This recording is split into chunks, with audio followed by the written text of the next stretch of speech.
guys, today we're going to look at some pictures about Jack from our story that we read earlier this week, and we're going to talk about the clock.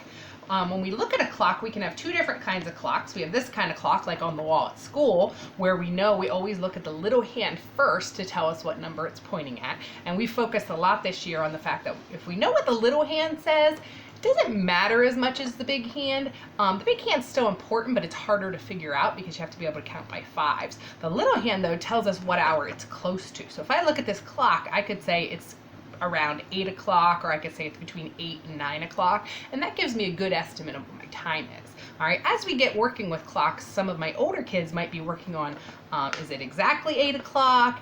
Is it 8:30 when it points down here? But really the focus we've been using on this clock is find the little hand first and find what number it's closest to, all right? Then we have this kind of clock, and we've talked about how when we're looking at this kind of clock, we read the number on this side first, and then we read the number on this side. Now on this side, when it has zeros, we don't say 1, 0, 0 or 1, 0. We say 1 o'clock because it's exactly 1 o'clock.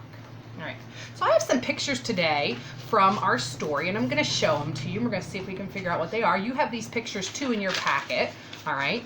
And some of these we might be able to figure out using our story to figure out what order they're going to go in. So the first picture I have, what does it look like Jack is doing there? He's holding something in his hand.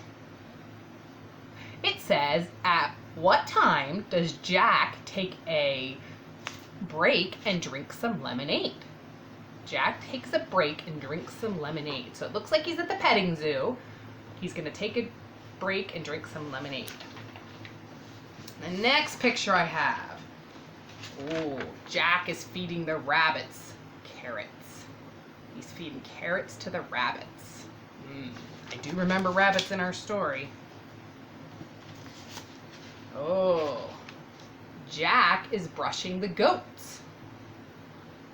Remember the goats in our story? Oh, the petting zoo opens. Opens. Oh, and look, in this picture I see a little horse at the petting zoo. We didn't see that in our story. Ooh, Jack goes on a pony ride. That was not in our story. And Jack waves goodbye to the animals. It is time for him to go home. Now, we've talked before about how sometimes you have to do things in a certain order, and sometimes it doesn't matter what order you do them in. We've talked about how if I'm going to put on my socks and shoes, I have to put on my socks before I can put on my shoes. It doesn't work to put on my shoes and then put my socks over top. We've also talked about how sometimes it doesn't matter what order you do something in. Like if I'm going to go outside and play and I want to ride my bike and I want to throw a ball and I want to jump rope, it doesn't matter which one I do first, okay? I can do them in any order I want and it doesn't really matter. In this story today, there are definitely two pictures that have to, one that has to be first and one that has to be last, all right? So looking at the pictures, I have two pictures here. I have Jack brushes the goats or the petting zoo opens. Which one would have to be first? Yeah, the petting zoo has to open before Jack can pet the goats. So this one has to be first in our story. So we're actually going to put this one over here because it has to be first. The zoo has to open before Jack can pet the goats. All right, now we need one that can be last. All right, is Jack going to say goodbye and go home? Or is he going to go for a horse ride last? Yeah, Jack's going to say goodbye and go home last. So we know that one's going to go over at the end. All right, that's going to be the last one. Oh, it looks like we might have another guest appearance of a cat. We'll see what she's doing here. Get her out of here. Get. All right, so now, if we know in our story, all right, we know in our story, these two things definitely happened in the story we read. We know Jack saw the goats, and we know he saw the rabbits. It didn't tell us if he brushed them or he fed them in the story, but we know that he saw them, all right? If we go by the story, all right, Jack brushing the goats happened first before he pet the rabbits, all right, fed the rabbits. But it doesn't matter right now. I don't know, he might have petted the goats and he saw the rabbits and he went back and brushed the goats later. I don't know that it really matters. If we're going in the order of our story though, after the zoo opened, the first thing Jack did was pet the goats. Then he fed the rabbits, all right? Now, in our story, we didn't have anything about Jack taking a break for a drink, and we didn't have anything about him going for a pony ride. So it's up to you which one you want to have happen next. There's not a right or wrong. It's okay if he gets a drink and then he goes for a ride, or it's okay if he goes for a ride and then he gets a drink. But we know he has to do this one first before he can do this one.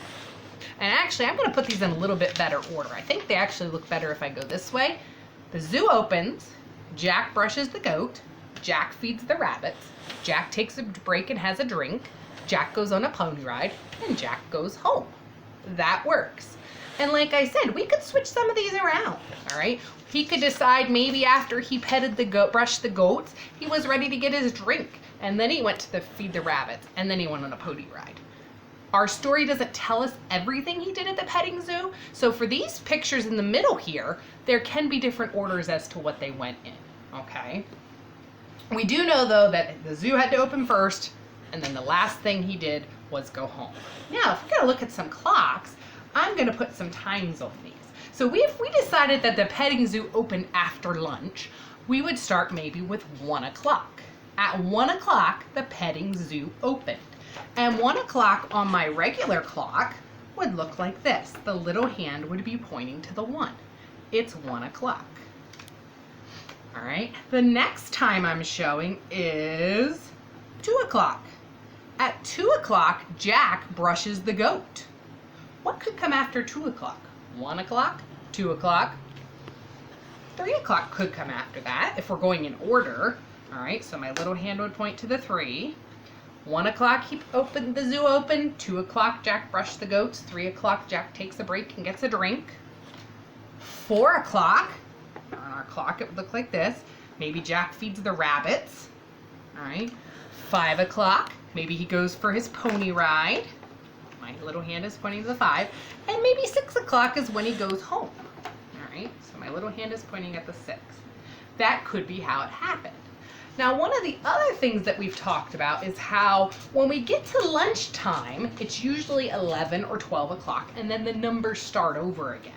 All right, so if the petting zoo opened at 10 in the morning, all right, the petting zoo opened at 10, maybe at 11, Jack goes and pets the goats, brushes the goats. At 12, maybe he takes his break and has his lunch, all right, and then there's no 13. When we do time, this is around lunchtime, just like when we're at school, lunchtime is around 12 o'clock. We start over again with 1 o'clock, just like on this clock. If the hand gets up here to the 12, where it's pointing to 12 o'clock, it has to go to 1 o'clock next, all right? So then at 1 o'clock, he could feed the rabbits. At 2 o'clock, he could go for his pony ride, and maybe 3 o'clock, he goes home. So those numbers kind of seem out of order. 10, 11, 12, 1, 2, 3, but they're not, because that's how our clocks work. Our clock only goes to 12 when we're talking about hours, and then we start over again with 1. So enjoy doing this activity with your mom or dad. You can make your own clocks just out of a slip of paper. If you want to make a clock that looks like this, they're real easy. Just make some slips of paper and have your child find the time that you name. Talk about the pictures, put them in order, decide what Jack might do first. And again, yours doesn't have to look like mine, as long as the petting zoo opens first and Jack goes home last. Hope you enjoyed it. Talk to you later.